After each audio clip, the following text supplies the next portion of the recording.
Welcome to Moments with Marianne. This is your host, Marianne Pastana, and we're here today with special guest, Ayla Shepherd, who's here to share with us her new book, The Truth Trip: Healing Trauma and Disease Through Psychedelic Wisdom. So are you searching for a holistic path to healing? Well, today's guest is here to share with us just that. Ayla Shepherd is a trauma-informed therapist, author, and holistic retreat facilitator. With a background spanning corporate roles at Emeritus Airlines, Samsung Electronics, and a leading Middle Eastern construction group, she has since returned her focus to healing and wellness. Ayla is an active member of global plant medicine and compassionate inquiry communities and has contributed to the design of a multi-million-dollar wellness retreat. As seasoned writer, her work has been featured in international lifestyle publications, and she continues to inspire through her transformative coaching programs and therapeutic practice. So welcome to the show, Ayla Shepherd. Thank you so much, Marianne. It's really such a pleasure to be connecting with you today and for you to have me on the show. Thank you. I really appreciate it. Oh my goodness, what an honor it is to have you here and to talk about this book. So I'd love for you to share with us just the story behind Truth Trip and what inspired you to write this. Yeah, thank you so much for asking. Well, really, it's I guess a story of how a really unexpected cancer diagnosis triggered a search for truth in my world. I was 42, thought I was super fit and healthy and active. I was vegan. I did juice fasts. I did lots of energy healing and all of that. So when I get this diagnosis of having stage 3 colon cancer, it really just threw me through a loop. And I had surgery to remove the tumor, but there was some metastasis. And I had a couple of oncologists pretty much say that if I didn't do chemotherapy, then I wasn't going to make it.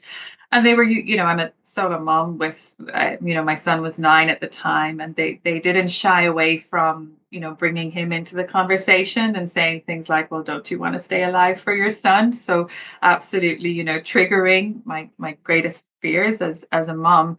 But there was something in me that told me that I needed to go another way. And, you know, quite a lot of it was because I had just finished studying a course called Compassionate Inquiry by Gabor Mate, which is essentially it's trauma informed psychotherapy. And it's about how trauma, shapes a lot of our behaviors in life, how it's often at the root cause of a lot of the challenges and obstacles that we face. But Gabor had also written a book called When the Body Says No. So while I was having these conversations with oncologists and surgeons, that was just screaming in my mind. My body is saying no for a reason, and I have to figure out why and what the truth is.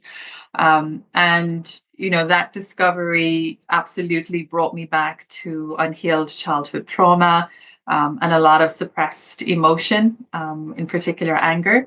That was a real massive part of it. And then, continuing to work with a therapist around that, with shamanic healer, with plant medicine, with a functional medicine doctor, it also showed me that I just wasn't living my own truth. I was living in Dubai at the time. I had what I suppose society would think was the right thing. So I had a good corporate job. I had a house, 2 cars, a nanny to help me take care of my son. But what the plant medicine and really what the journey of cancer showed me was that I wasn't living authentically, and it was time for me to do that. So the result was that I had to change a lot. Kind of left my whole life in Dubai, came back to Ireland, and just started to really reconnect with the land, with nature, with the earth, and more importantly, with myself and with my own truth. And that's where I'm at now.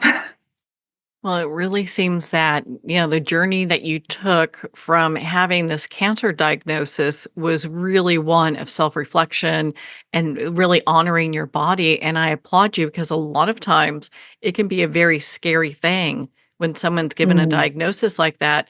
And to have the bravery to listen to your body and go, okay, I think this is what's best for me, I think takes a lot of courage. And I don't know whether it was courage or craziness or what, but there was certainly there was something. It was like a driving force inside me. I just knew that, you know, I knew that I had this choice to make. That I either stayed on my path and took the chemotherapy and stayed in my stressful corporate job that was not bringing me any fulfillment, or I made a massive lifestyle change and tried, a different way of living. Yeah, I'm not quite sure, where that came from inside me, but it was a loud voice, but it was also it felt very alone because my family were really insistent that I should do chemotherapy. My closest friends were insistent that I should do chemotherapy. I even was met by the company that I work with. They had this kind of this medical doctor on staff, and he bumped into me randomly one day, and it was. I had a few weeks to make the decision to do chemotherapy or not. And he was so sure that him bumping into me at that stage was a sign from God saying that I should do chemotherapy. So to kind of go my own path in the face of all of those messages from people around me was difficult, and certainly felt very alone at times. But I had to listen to that inner voice. I knew it was time. So it sounds like you had this major shift in your perspective, not just on life, but on healing itself. So where did your healing journey take you? Well, it's quite interesting because up to that point, I suppose my academic study fell in two fields. So I did, I was doing corporate training and learning and development, but also on the psychotherapeutic side, I had studied neurolinguistic programming and hypnotherapy and, all, coaching and executive coaching, and these more, I suppose, cerebral models, like cognitive behavioral therapy as well. And what this told me was, yes, working with the mind, the conscious mind and the subconscious mind is very, very important and very powerful. But we have to listen to the body. We have to go into the body, listen to what it's saying, and listen to its cues, and find a way to communicate with the body. And what it really taught me about my own life and my own healing is, well, as a result of my own trauma, I had cut off from my body. And it's almost like at some point in my life, I'd stopped listening to it and I'd stopped trusting it. And I instead listened to society, listened to the programming and the conditioning around me, and stopped listening to myself. So, with my own healing journey, it was, reestablishing a relationship with my body and listening to it. And sometimes it can sound so, elusive in a way. What does listening to your body actually mean? And for me, it had to start at a really basic level, like kind of going, okay, what do I want to eat today? What does my body actually want? And then it kind of morphed into, if I felt a twinge or a tightness or a bit of tension, just stopping and exploring that, and using the modality of compassionate inquiry and what Gabor taught us, which is to kind of ask ourselves, right, okay, so if I have a pain or a twinge in that part of my body, I wonder, is there any emotion attached to that? And if there's an emotion attached to that, where does that emotion go back to? So it's been a long process, I think, of, just learning to connect with myself in a different way. But in terms of the work that I do now with other people, for me, it's just an integral part of that work too. We have to listen to what the body is saying, and the body speaks to us all the time. And if we listen to it when it's whispering to us or when it's speaking softly to us, then that's great, and then it's happy and it continues to support us. But if we're not listening to it, I feel it starts to speak louder and louder and louder until there's a big shout, and we get something like, the stage 3 cancer diagnosis, or the divorce or the accident. So I think learning to listen to the body when it's speaking quietly to us can save us a lot of pain in the long run. As you were going along through your journey, what was a breakthrough moment you experienced during your healing? It's a really interesting question. I don't know if there was one particular breakthrough experience. When I look back on it now, it feels like I'm just still getting the learning and the lessons now, and I'm just integrating them now. I think I was in shock for a while and making decisions from that space and thinking I was all right. But, when I look back now, I'm like, oh my gosh, this journey of healing has, although physically my body is healed, emotionally and mentally, I'm still in that process. But there certainly were moments when I worked with, plant medicine as a teacher.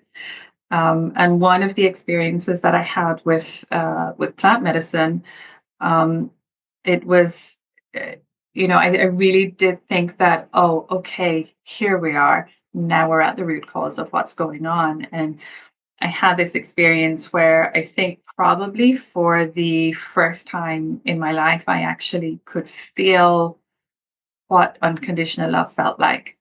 And, you know, in my own journey, I think my disease, a lot of it went back to childhood trauma. And for me, growing up in a family with an alcoholic father and an emotionally shut down mother, it led to me, feeling almost like that I wasn't, not that I wasn't even worthy of being loved. I just wasn't worthy of anything in life, of any good thing in life.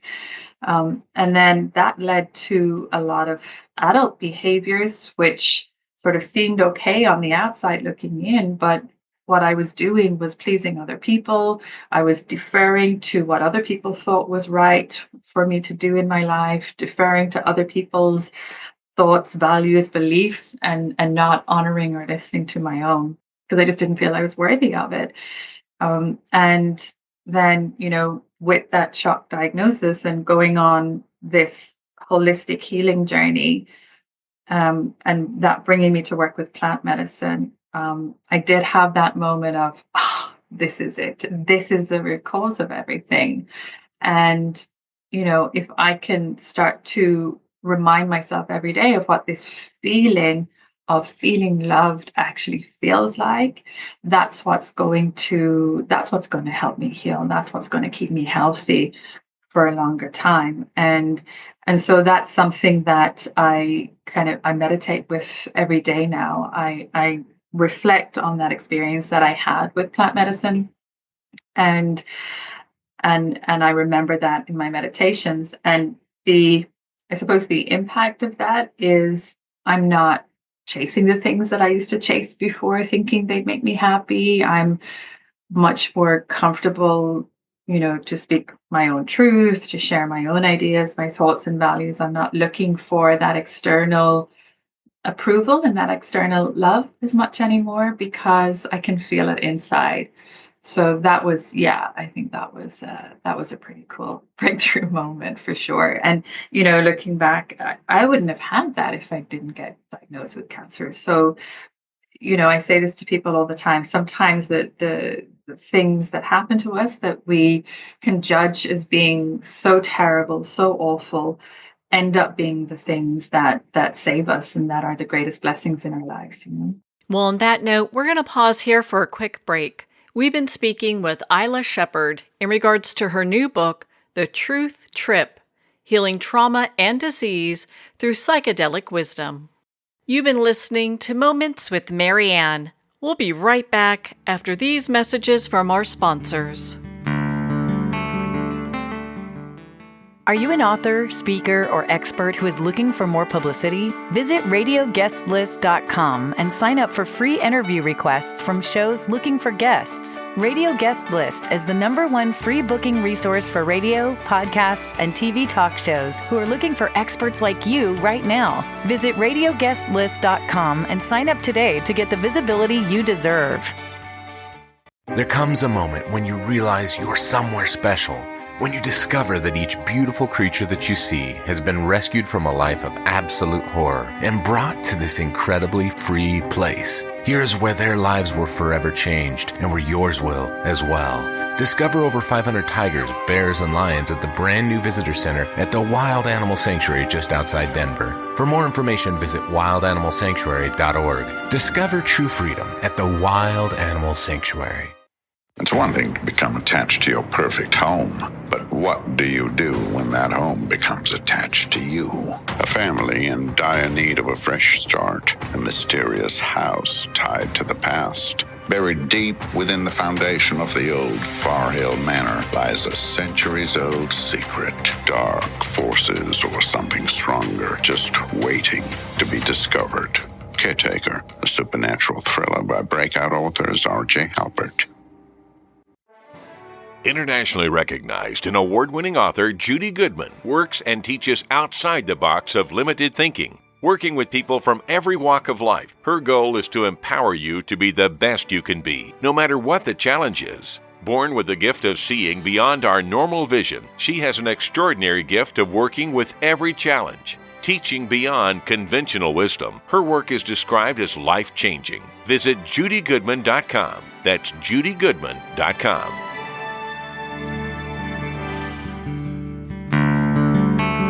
I'd like to thank Jason Eastwood at Guitarfulness for sharing his inspiring music and talent with us. His music is known worldwide for cultivating atmospheres of harmony, inner peace, and clarity. Visit Jason's website at guitarfulness.com. Join his newsletter, be part of his community, and download his music. Welcome back to Moments with Marianne. We're here today with special guest, Ayla Shepherd, who's here sharing with us her new book, The Truth Trip, Healing Trauma and Disease Through Psychedelic Wisdom. Was there a journey with plant medicine that helped bring you to this healing place? There was one in particular with psilocybin where I felt that. And I'll never, I'll never forget that experience and where I was. And I was, lying on the ground. I can still see the color of the duvet that was over me, just because that feeling was so powerful and so profound. And I've worked with, different forms of plant medicine in different countries, like ayahuasca in Peru and South Africa and in the Netherlands as well. But this one particular experience that I had with psilocybin was just unlike any other. It was just, I've just felt so completely filled with this kind of just maternal, unconditional love. And it was the first time that I just feel like I felt that in every single cell and fiber of my body.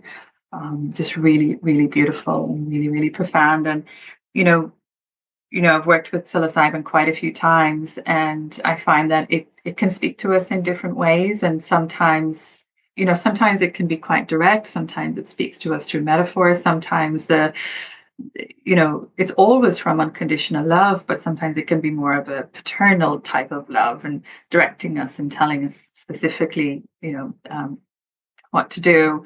But this experience for me was just complete maternal, unconditional love. Yeah. And, we talk about love obviously a lot in our world and our society. And, as a therapist, I'm saying over the years, I don't know how many times I've said to clients, well, you have to practice self-love, you have to love yourself. But for a lot of us, we have no reference point for that. Because, at least, speaking for myself and a lot of the people that I work with, we would have grown up in environments where there was a lot of conditional love, where we had to be a certain way in order to receive approval or attention from our parents. So for us to have that kind of focal point, that visceral knowing of what unconditional love feels like, I think is important for us in our society. I think that's such a big deal.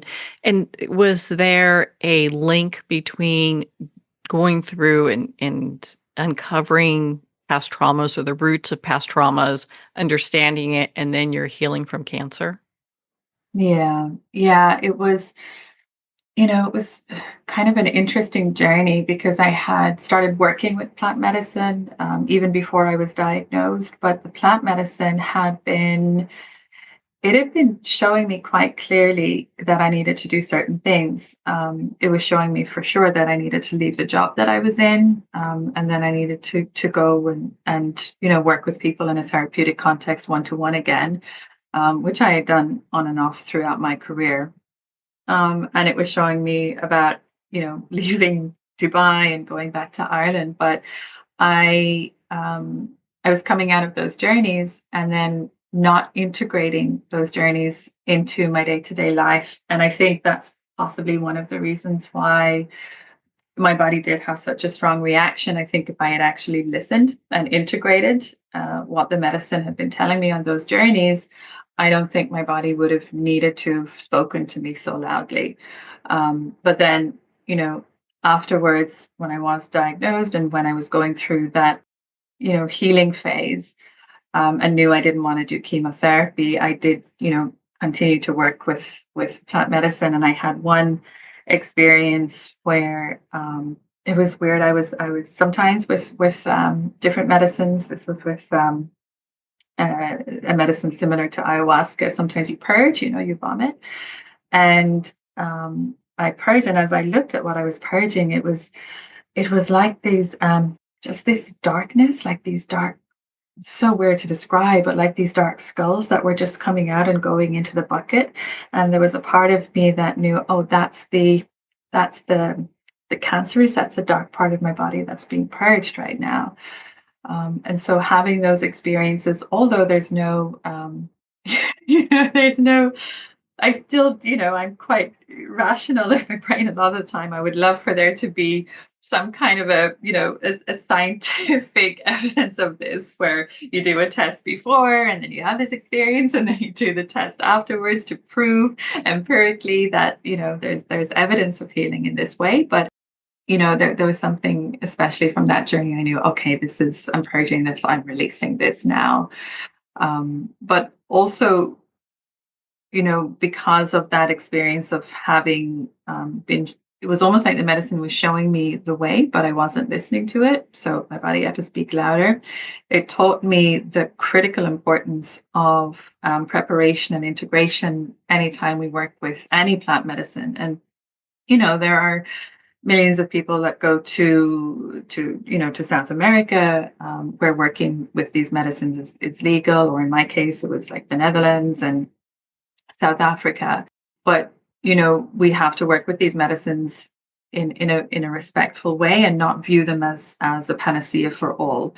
It's important for us to do preparation work beforehand so that we bring a clear and earnest intention to the medicine, and then also do integration work afterwards to make sure that the insights that we gain are something that contribute to our day-to-day life, and we take that quite seriously and with respect. So it taught me a big lesson also about the criticality of any time we do choose to work with a plant medicine or a psychedelics, that we do the preparation work beforehand and the integration work afterwards.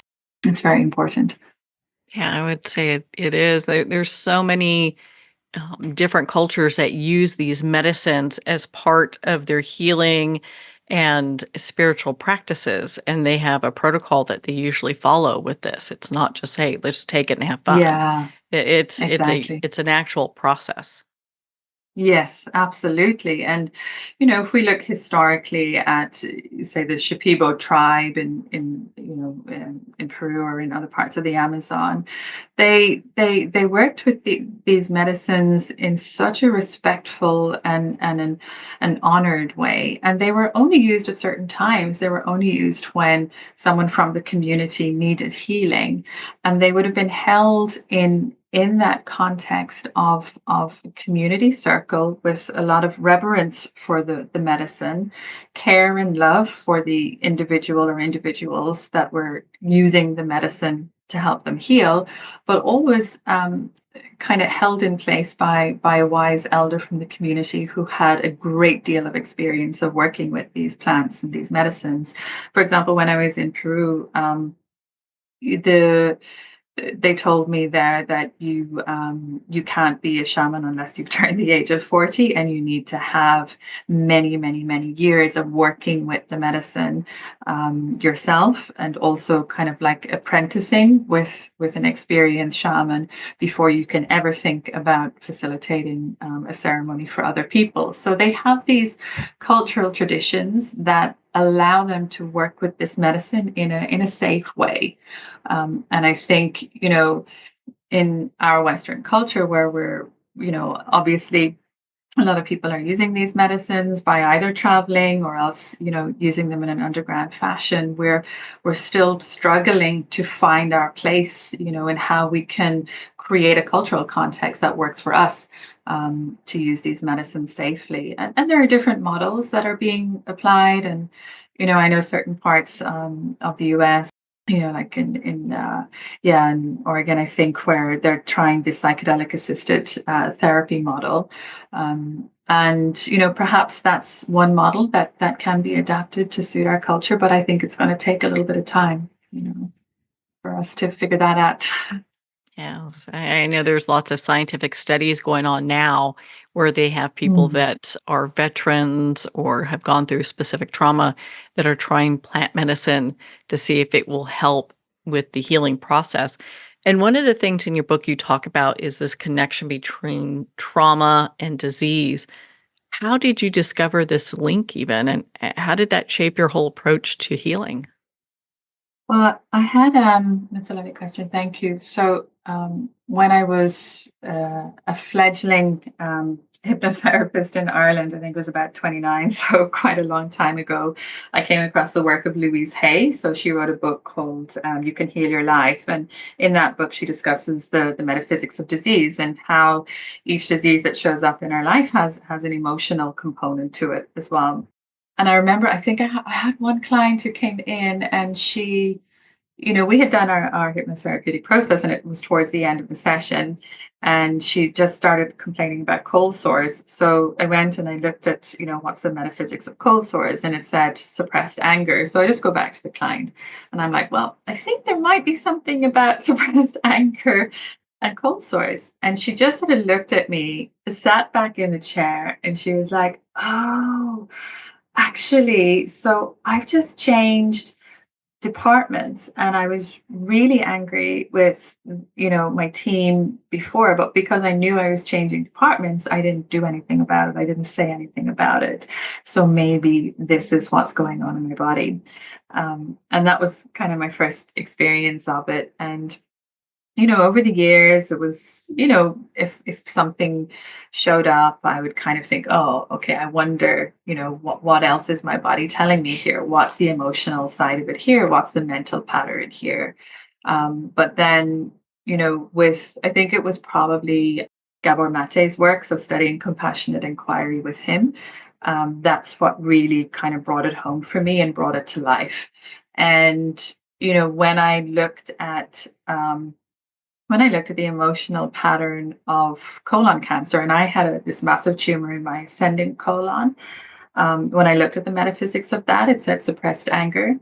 Anger is the root of a lot of problems for us, but it specifically said suppressed anger for that part of the colon. And that was, when I looked at that, it was so true. I had suppressed years of anger towards my mom and my dad, and had developed this coping mechanism of being a nice, pleasant, people pleasing person.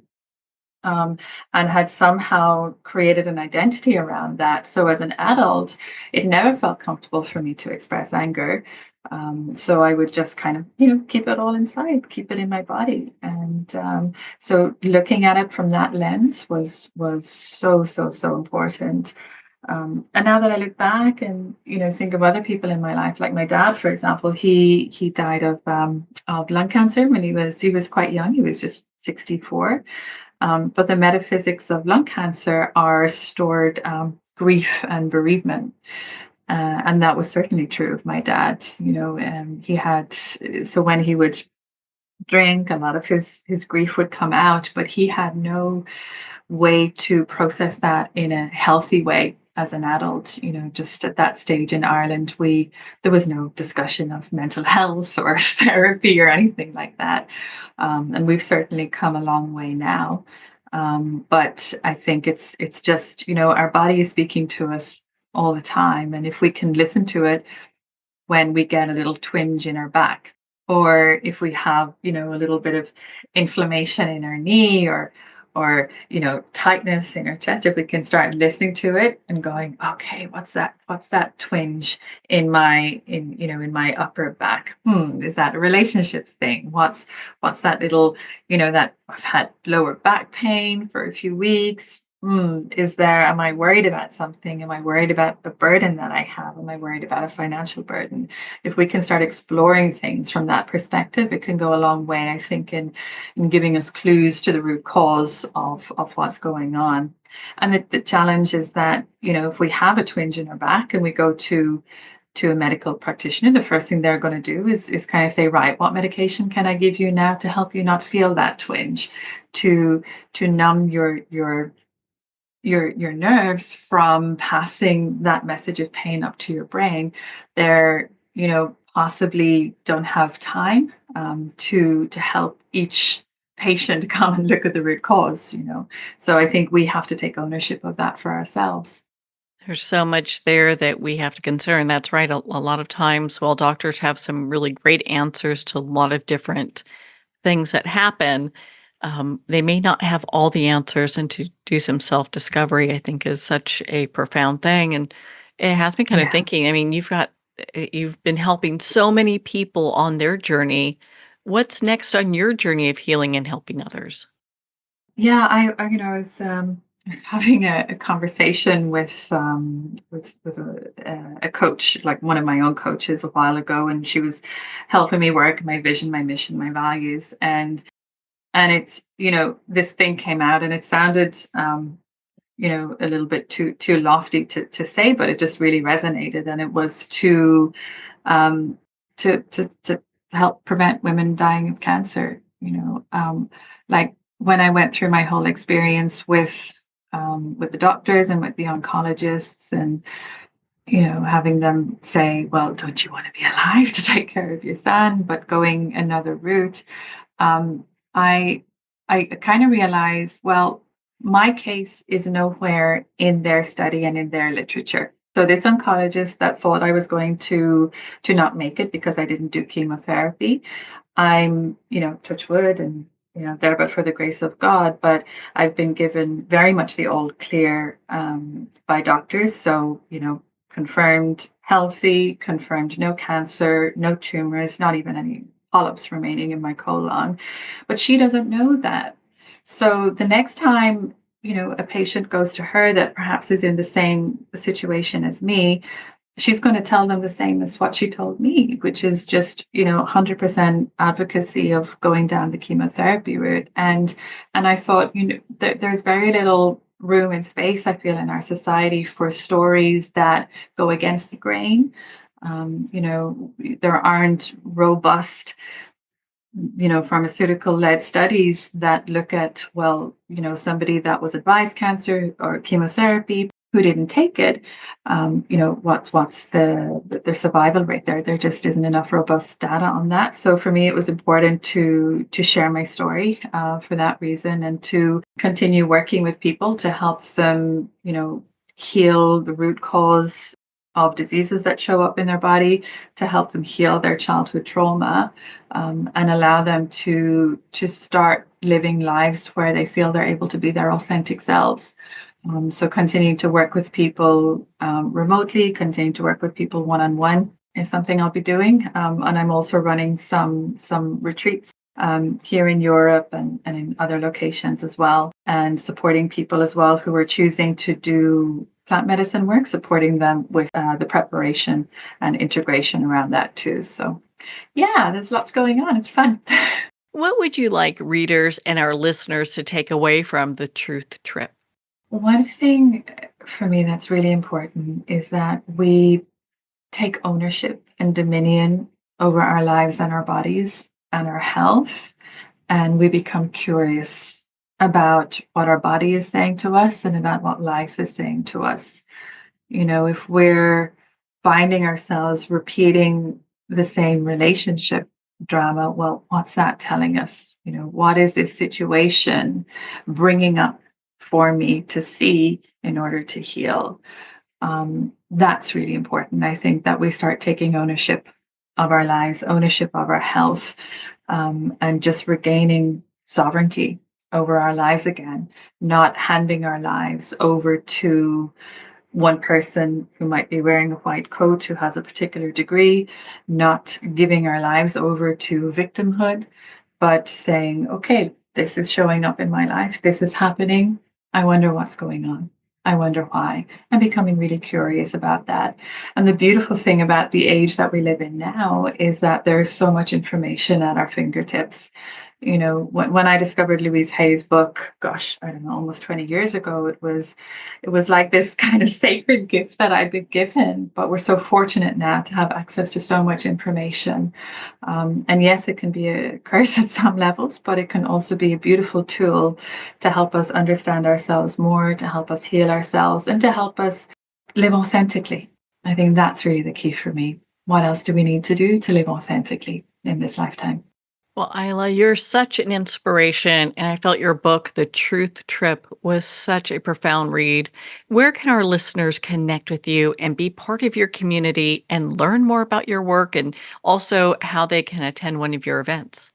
Sure. Thank you so much for asking, Marianne. So most information is on my website. So it's www.aylashepherd.com.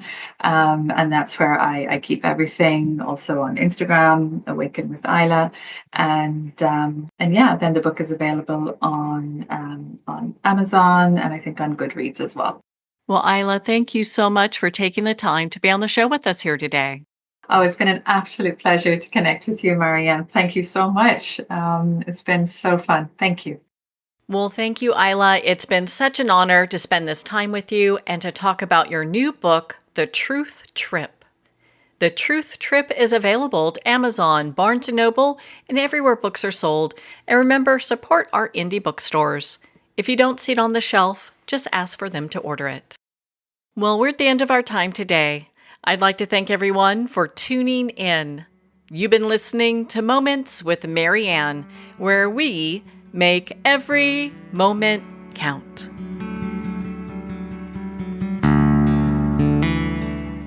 In a single moment, your life can change. Moments with Marianne is a transformative hour that covers an endless array of topics with the best of the best. Her guests are leaders in their fields, ranging from inspirational authors, top industry leaders, and business and spiritual entrepreneurs. Each guest is gifted and a true visionary, a recognized leader in her own work, and while teaching others to develop, refocus, and grow, Marianne will bring the best guest and sometimes a special surprise. Don't miss this. You never know just which moment will change your life forever.